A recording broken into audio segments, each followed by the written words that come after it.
Hello student, मैं राजू आप सभी का स्वागत करता हूं आज के इस सेशन में, जिसमें हम लोग करने वाले हैं क्लास 10th एनसीईआरटी मैथ में एक्सरसाइज 1.2 में जो बचा हुआ सवाल था, सवाल नंबर 5, 6 और 7। इन तीनों सवाल को बारी बारी से सॉल्व करेंगे। आप वीडियो के अंत तक बने रहिए। अगर सवाल आपको समझ में आए तो चैनल को जरूर सब्सक्राइब कर दीजिएगा। चलिए बढ़ते हैं सवाल की तरफ।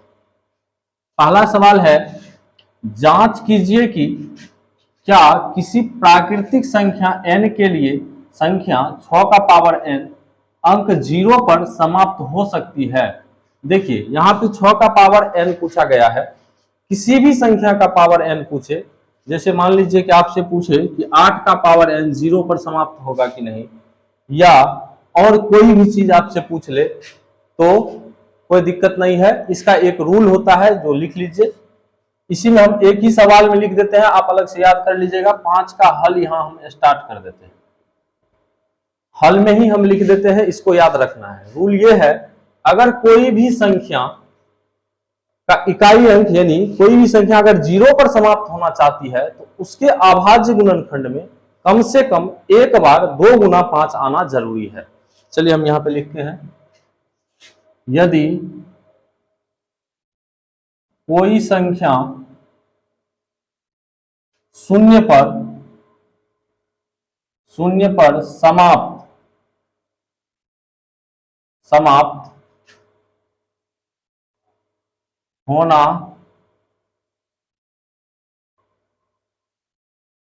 होना चाहती है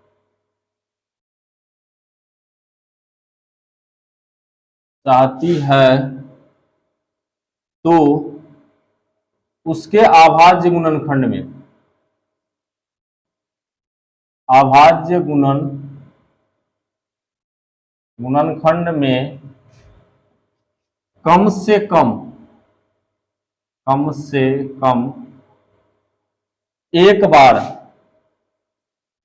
एक बार 2 गुना 5 होना चाहिए। समझिए इस बात को। कोई भी संख्या हो, अगर वो 0 पर समाप्त होना चाहती है तो उसके अभाज्य गुणनखंड में कम से कम कितना होना चाहिए? एक बार तो 2 गुना 5 मिलना चाहिए। ज्यादा रहेगा कोई दिक्कत नहीं है, कम से कम कितना मिलना चाहिए? एक बार। जैसे आप देख लीजिए कि मान लेते हैं कि 20 का अभाज्य गुणनखंड करेंगे तो कितना होगा?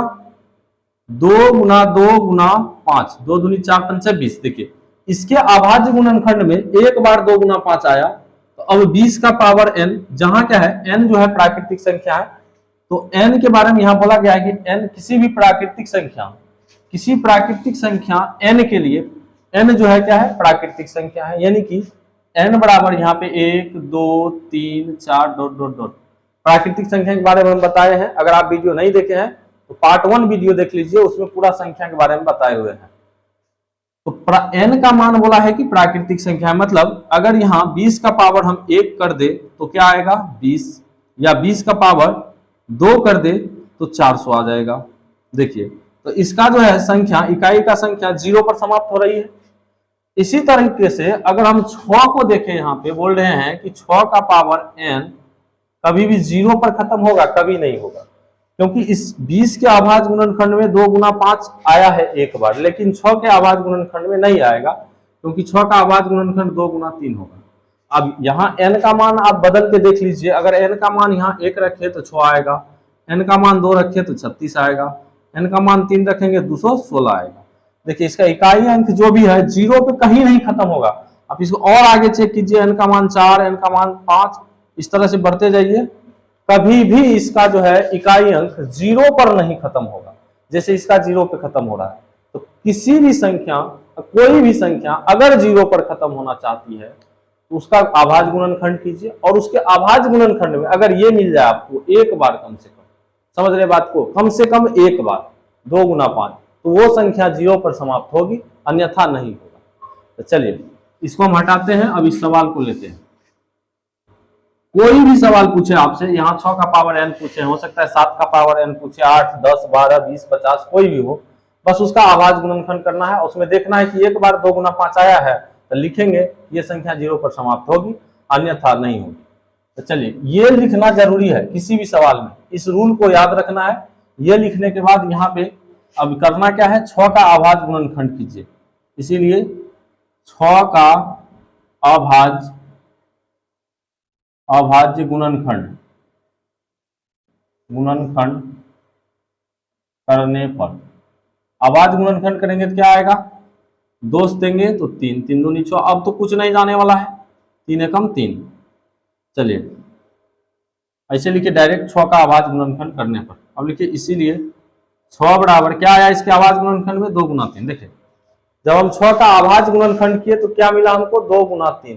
क्या 2 गुना 5 मिला है, नहीं मिला है। तो ये 6 कभी भी 0 पर नहीं समाप्त होगा। इसका इकाई अंक जहां प्राकृतिक संख्या n, यानी n का मान कुछ भी रख दीजिए यहाँ पे, 1 2 3 4, कभी भी ये 0 पर खत्म नहीं होगा। अब इसको लिखेंगे कि संख्या 6 का पावर n 0 पर समाप्त नहीं होगी किसी भी प्राकृतिक संख्या n के लिए। ऐसे लिख दीजिए। अब लिखिए 6 का अभाज्य गुणनखंड करने पर 2 गुना 5 के रूप का नहीं आया,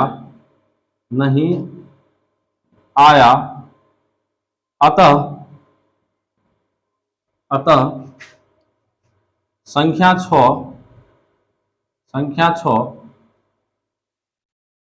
शून्य पर समाप्त नहीं होगा किसी भी प्राकृतिक संख्या n के लिए। ये कंप्लीट हो गया। देखिए करना क्या है, एग्जाम में आपको सबसे पहले ये रूल लिख देना है हल देने के बाद। यदि कोई संख्या, यहाँ सॉरी संख्या छुटा हुआ, यदि कोई संख्या, यहां लिख देना है संख्या, यदि कोई संख्या शून्य पर समाप्त होना चाहती है तो उसके अभाज्य गुणनखंड में कम से कम एक बार 2 गुना 5 होना चाहिए। उसके बाद जो संख्या के बारे में पूछ रहे हैं उसका गुणनखंड कर लीजिए और उसको इस तरह से दिखा के लास्ट में लिख दीजिए। अगर 2 गुना 5 के रूप आया है तो लिख देंगे कि 0 पर समाप्त होगा, और नहीं आया है तो लिख देंगे कि नहीं होगा। चलिए इस तरीके से 5 नंबर सवाल कंप्लीट हो गया है। इसको हटाते हैं, आगे सवाल लेंगे 6 नंबर।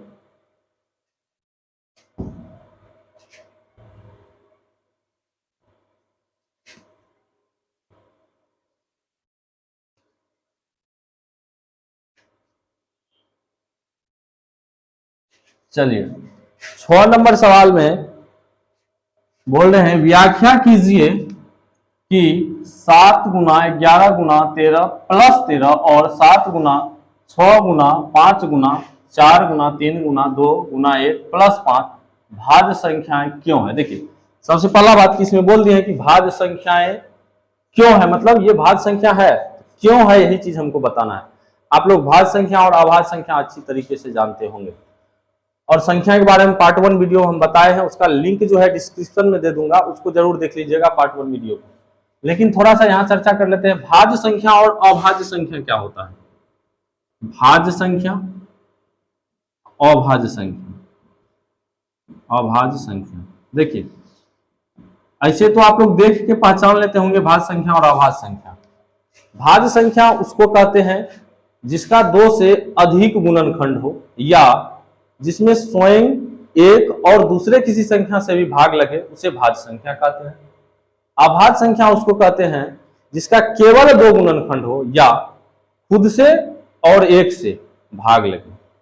जैसे आप कोई भाज्य संख्या लीजिए, 4 ले लीजिए, 4 का गुणनखंड में 2 गुना 1 आएगा। देखिए 2 से अधिक गुणनखंड आया यहाँ पे, और लेकिन यहाँ पे अगर आप 2 ले लेते हैं तो 2 का गुणनखंड में क्या आएगा, 2 गुना 1, या 3 ले लेते हैं तो 3 गुना 1, या 5 ले लेते हैं तो 5 गुना 1। देखिए ये सब क्या है, अभाज्य संख्या है। जिसमें केवल 2 गुणनखंड मिलेगा वो अभाज्य संख्या होगा। जिसमें 2 से अधिक गुणनखंड मिलेगा, जैसे हम ले लेते हैं 6 ले लीजिए, तो 2 गुना 3 गुना 1, देखिए 2 से अधिक गुणनखंड मिल गया, या 10 ले लीजिए, 8 ही ले लीजिए, 8 का 2 गुना 2 गुना 2 गुना 1, देखिए 2 से अधिक गुणनखंड मिल गया। तो जहां आपको 2 से अधिक गुणनखंड मिलेगा वो क्या होगा, भाज्य संख्या होगा, और केवल 2 गुणनखंड मिलेगा तो अभाज्य संख्या होगा। पहचानने का एकदम सरल तरीका है, 2 से अधिक गुणनखंड भाज्य संख्या, केवल 2 गुणनखंड अभाज्य संख्या। चलिए अब हम सवाल शुरू करते हैं। इसमें 2 पार्ट है, इस सवाल का 2 पार्ट है, तो हम इसको 1 नंबर 2 नंबर करके बना देते हैं। देखिए एक तो ये है और दूसरा ये है, तो इसमें 6 का 1 और 2 करके बना देते हैं, अच्छा रहेगा। जैसे यहाँ पे 1 नंबर 2 नंबर नहीं लिखा हुआ है, लेकिन 2 सवाल दिया हुआ है। चलिए 6 का 1 दीजिए और हल स्टार्ट करते हैं।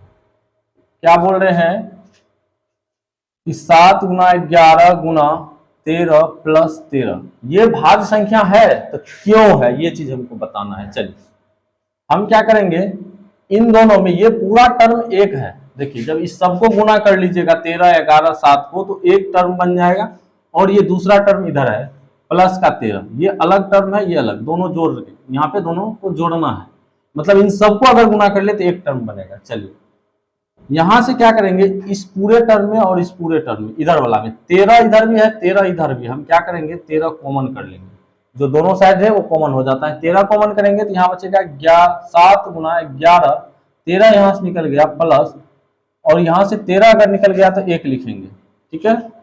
इस तरह से 13 11 7 77 प्लस का 1, ये हो गया 13 गुना 78।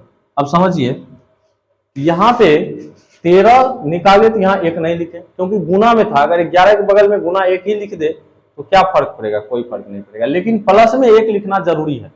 जब यहाँ से 13 निकालिए तो यहाँ क्या बचेगा, 1 बचेगा। कॉमन का मतलब होता है भाग देना, मतलब इस 13 से इस पूरे टर्म को भाग देंगे तो ये 13 से 13 कट जाएगा, और इधर अगर 13 में भाग देंगे तो फिर 13 से 13 एक बार कट जाएगा।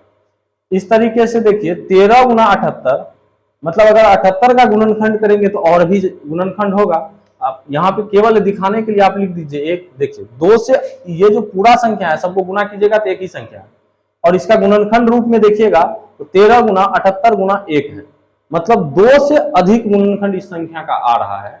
2 से अधिक गुणनखंड अगर आ रहा है तो ये भाज्य संख्या है। यही बात सवाल में पूछा था कि क्यों है, हम लिखेंगे 2 से अधिक गुणनखंड होने के कारण ये भाज्य संख्या है।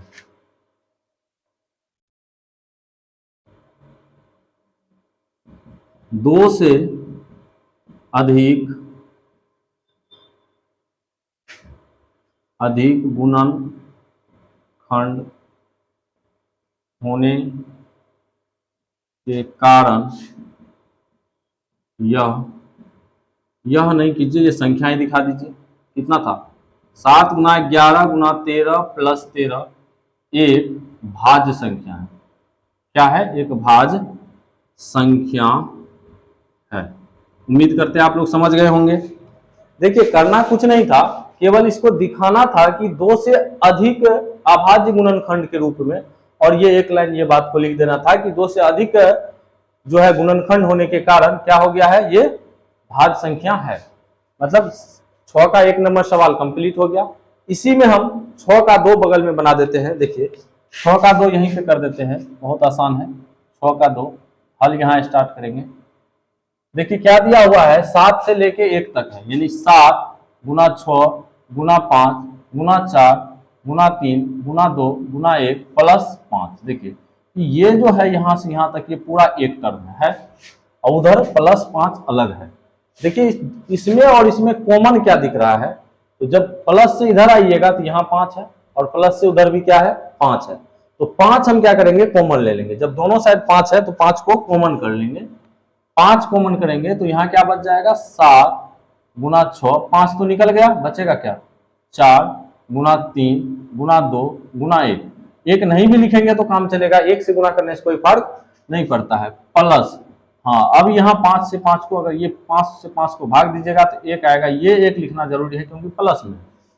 चलिए 5, और इन सबको जब गुना कीजिएगा 7 गुना 6 गुना 4 गुना 3 गुना 2 गुना 1, तो ये आएगा 1008 के बराबर, और प्लस कर देंगे 1, यानी ये आ गया 5 गुना एक इसमें जोड़ दीजिए तो 1009, और इसके साथ गुना में यानी कोष्ठ हटा दिए, गुना का चिन्ह होगा, इन दोनों को जोड़ लिए थे। अब यहाँ पे गुना में एक तो लिख ही सकते हैं। अगर गुना में एक लिख दिए हैं, अब समझिए बात को फिर से, 1 2 3 गुणनखंड आ गया है, इसका गुणनखंड और भी कीजिएगा तो आएगा, केवल यहाँ 3 2 से अधिक के रूप में दिखा देना है, दिखा दिए हैं। देखिए 5 गुना 1009 गुना 1। अब इसमें भी इसी बात को लिख देना है कि 2 से अधिक गुणनखंड होने के कारण संख्या ये वाला दिखा देना है, एक भाज्य संख्या है।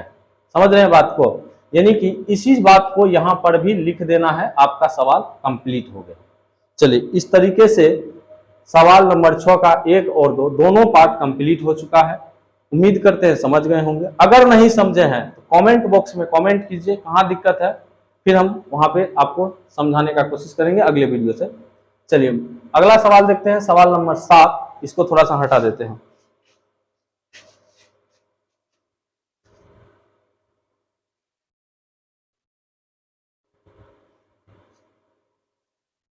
सवाल नंबर 7 क्या है, देखिए एक बार पढ़ते हैं। सवाल नंबर 7 है, किसी खेल के मैदान के चारों ओर एक वृत्ताकार पथ है। इस मैदान का एक चक्कर लगाने में सोनिया को 18 मिनट लगते हैं, जबकि इसी मैदान का एक चक्कर लगाने में रवि को 12 मिनट लगते हैं। मान लीजिए वे दोनों एक ही स्थान, मतलब एक ही जगह से और एक ही समय यानी सेम टाइम पर चलना प्रारंभ करके एक ही दिशा में, मतलब दिशा भी सेम है, चलते हैं, कितने समय बाद वे पुनः प्रारंभिक स्थान पर मिलेंगे। आप देखे होंगे मैदान में, जहां जहां स्टेडियम या मैदान वगैरह है, दौड़ने का पथ है, वहां पे देखे होंगे गोल गोल टाइप का दौड़ने का पथ बना हुआ होता है। वहां पे सभी आदमी दौड़ने जाते हैं। यहाँ 2 आदमी है और वो दौड़ रहे हैं, सेम टाइम पे दौड़ना स्टार्ट करते हैं। एक चक्कर लगाने में रवि को लगता है 12 मिनट और सोनिया को 18 मिनट। तो वो दोनों जब यहां से दौड़ना स्टार्ट करेंगे तो कितने समय के बाद, यानी सबसे पहले कितना समय में एक बार मिल लेंगे। देखिए मिलेंगे, अगर पूरे दिन दौड़ेंगे तो कई बार मिलेंगे, लेकिन सबसे फर्स्ट बार जो मिलेंगे यानी कम से कम समय में, वो चीज बताना है। इस सवाल में का भाव क्या कर रहा है, कम से कम समय में, यानी फर्स्ट बार वो कितना देर में मिलेंगे। मान लीजिए ये कोई पथ है, यहाँ पे हम बना देते हैं। यहां से इधर दौड़ना स्टार्ट कर रहे हैं। मान लीजिए कि यहाँ रवि है, ये रवि है, ये रवि है, और इधर यहां से ये सोनिया है, सोनिया है। अब ये दौड़ना स्टार्ट करेगा इस तरह से। जब ये दौड़ना स्टार्ट करेगा तो इसको तो लगेगा 18 मिनट, नहीं सॉरी, इसको 12 मिनट लग रहा है। रवि को कितना लग रहा है 12, और सोनिया को कितना लग रहा है, ये इसको लग रहा है 18 मिनट। मान के चलिए कि रवि और सोनिया दौड़ना स्टार्ट की, तो ये 12 मिनट में यहां आ जाएगा, लेकिन ये 12 मिनट में इधर ही कहीं रहेगा, क्योंकि इसको 18 मिनट में ये यहां पहुंचेगा। समझिए बात को, 12 मिनट में रवि एक चक्कर यहां पहुंच जाएगा, जबकि सोनिया को 18 मिनट लगना है। तो इसका मतलब है कि 12 मिनट में वो इधर ही कहीं होगा, यहां कहीं भी हो सकता है। जब तक ये 18 में यहां जाएगा तो अगला 6 मिनट में रवि आधा जरूर दौड़ लेगा, क्योंकि इसको 12 लग रहा है। तो इस तरीके से जब तक ये रवि यहां आएगा तब तक सोनिया इधर ही कहीं होगा। मतलब 3-4 चक्कर या 2-4 चक्कर के अंतर पे कहीं ना कहीं रवि और सोनिया एक बार तो मिलेगा। तो वही चीज बताना है कि कम से कम समय में पहली बार वो कितना समय मिलेगा। जब इस तरीका का सवाल हो तो उसका एलसीएम निकाल देते हैं, यानी कि 12 और 18 का एलसीएम ज्ञात कर दीजिए, आपका आंसर आ जाएगा। तो यहां से हल स्टार्ट करेंगे। सवाल नंबर 7, सवाल नंबर 7 का हल स्टार्ट करेंगे तो लिखेंगे 18 और 12 का एलसीएम बराबर व्हाट, यानी कि इन दोनों का क्या निकालना है, एलसीएम निकालना है, आंसर आ जाएगा। आप इसको एलसीएम निकाल सकते हैं, अभाज्य गुणनखंड विधि से निकाल लीजिए। 18 का अभाज्य गुणनखंड कर दीजिए 2, 9 और इसमें 3 से दीजिएगा तो 3, और एक बार और 3 से दीजिएगा तो 1। इसी तरीके से 12 का कीजिएगा तो 2 से 6 बार, और फिर से 2 से दीजिएगा तो 3, और फिर से 3 से दीजिएगा तो 1। इस तरीके से 18 को लिख सकते हैं 2 गुना 3 गुना 3, और 12 को लिख सकते हैं 2 गुना 2 गुना 3। चलिए हम आवाज गुणनखंड कर लिए, एलसीएम निकालने के लिए सबको होता ही होगा। अब आराम से इसका एलसीएम ले लीजिए। एलसीएम में क्या करते हैं, जो दोनों में हो उसको एक बार तो लिखते हैं। देखिए यहाँ ये दोनों में है और ये भी क्या है, दोनों में है, तो इसको एक एक बार ही लिखना है। जो दोनों में कॉमन हो उसको एक ही बार लिखते ही नहीं कि दोनों को लिख देना है।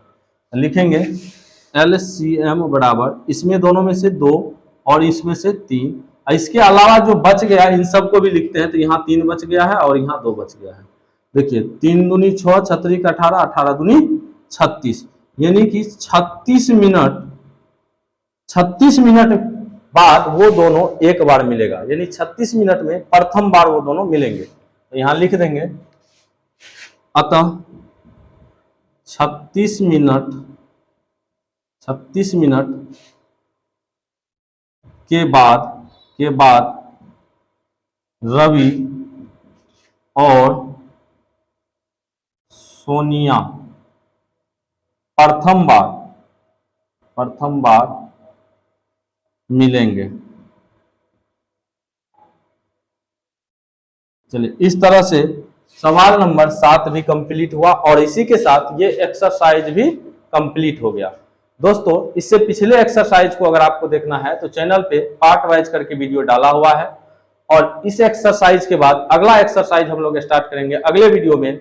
अगर आपको सवाल अच्छे से समझ में आया हो तो चैनल को जरूर सब्सक्राइब कर दीजिए। मिलते हैं अगले वीडियो में एक्सरसाइज 1.3 में, तब तक के लिए धन्यवाद।